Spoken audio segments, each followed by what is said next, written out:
এখন আমরা শান্তিনিকেতন বোলপুরের কাছাকাছি আছি, আর তোমাদের একটু দেখাতে যাই আসলে জঙ্গলটা।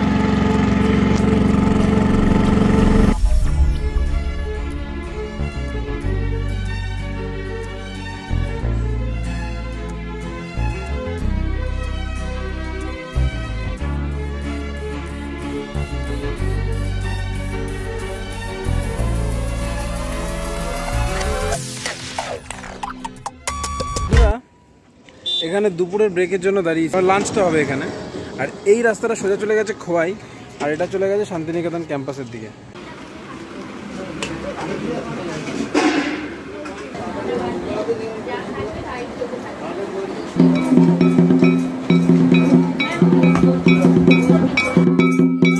এখন চলে এসেছি খোয়াইয়ের হাটে। এই দিয়ে খোয়াইয়ের হাটে আমার 6 বার মতো আসা।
খোয়াইতে আসতে চাও তাহলে প্রান্তিক স্টেশনে,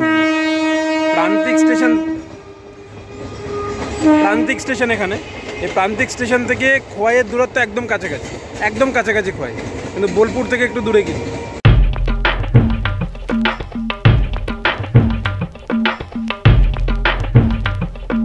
বাবা মার সবচেয়ে পছন্দের জায়গা তারাপীঠ মন্দিরের পরে কঙ্কালীতলায় চলে এসেছি।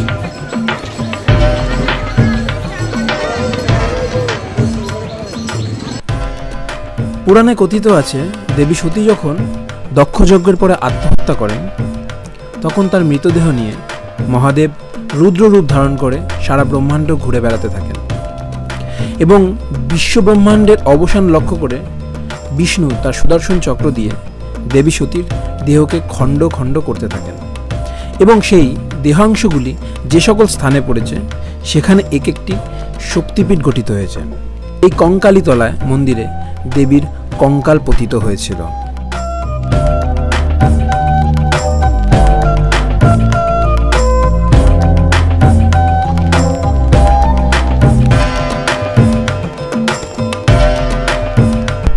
কঙ্কালীতলা মন্দির থেকে বের হয়ে পৌঁছে গেলাম ফুল্লরা মন্দিরে, যেটি বীরভূম জেলার লাভপুরে অবস্থিত। এই ফুল্লরা মন্দিরটিতে দেবী সতীর ঠোঁট পতিত হয়েছিল, সুতরাং এটি 51টি পীঠের মধ্যে, সুতরাং এটিও 51 পীঠের মধ্যে একটি পীঠ। মনে করা হয় এই মন্দিরের পাশে যে পুকুরটি রয়েছে সেখানে হনুমান 108টি নীল পদ্ম জোগাড় করে এনেছিলেন শ্রী রামচন্দ্রের। দেবী দুর্গা বক্রেশ্বর থেকে গেলাম খোয়াই থেকে কঙ্কালীতলা, কঙ্কালীতলা থেকে ফুলেশ্বরী মন্দির। কঙ্কালে শিবহীন দক্ষ যজ্ঞে প্রাণাহুতি দেহ সতীদেহ স্কন্ধে শিব যখন সৃষ্টি বিনাশ তাণ্ডবে মত্ত, সেই সময় বিষ্ণু সুদর্শন চক্রের আঘাতে দেবীর দেহ 51টি মহাপীঠে পরিণত হয়। ফুল্লরা মহাপীঠ সেই 51টি মহাপীঠ অন্যতম। এখানে দেবীর ওষ্ঠ পতিত হয়।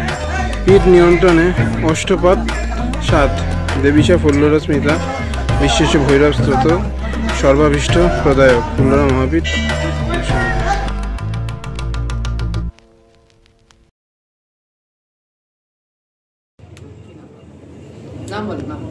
তন্ময় মোদক। চায়ের দোকান, হাইওয়ে, ধান ক্ষেত, ট্রিপল সি ট্রেন আসছে।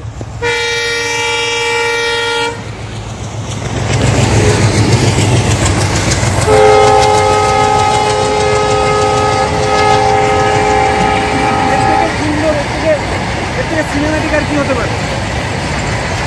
চলো, চা ঠান্ডা হয়ে যাচ্ছে। শেষ এখানেই ভিডিও। এবার এখান থেকে বারাসাতের উদ্দেশ্যে শিয়ালদা, এই ট্রেনটা শিয়ালদা যাবে, এখান থেকে সোজা শিয়ালদা। আর শিয়ালদা থেকে যদি ট্রেন ফাঁকা হয়, আমি ঠাকুরকে ডাকবো ট্রেন জানি ফাঁকা হয়, কারণ আজকে ট্রেন ভিড় হওয়ার সম্ভাবনা বেশি। তো এই ভিডিওটা যদি তোমাদের কোনো কারণে ভালো লেগে থাকে অবশ্যই সাথে থেকো। সবাই খুব ভালো থেকো। এই গুড্ডু এখানে এসেছে, এখান থেকে একটা কার জন্য নিলে তুমি এটা? অপরাজিতা। অপরাজিতার জন্য একটা মঙ্গলসূত্র নিয়েছে, তো নিয়ে নাও তুমি ওটা, টাকাটা দিয়ে। শাঁখা পলাটা আছে কি? তো তোমরা সবাই সাক্ষী এখানে, তাই তো? আমরা চাই যে ভাইয়ের জীবন সংসার সুখের হোক। হ্যাঁ, তার জন্য যা করতে হয় আমরা করতে পারি। সব নেওয়া হয়েছে? একটু দেখি তো ক্যামেরার সামনে ওটা ধরে। সাবধানে, উল্টে উল্টে দেখো, উল্টে সাবধানে।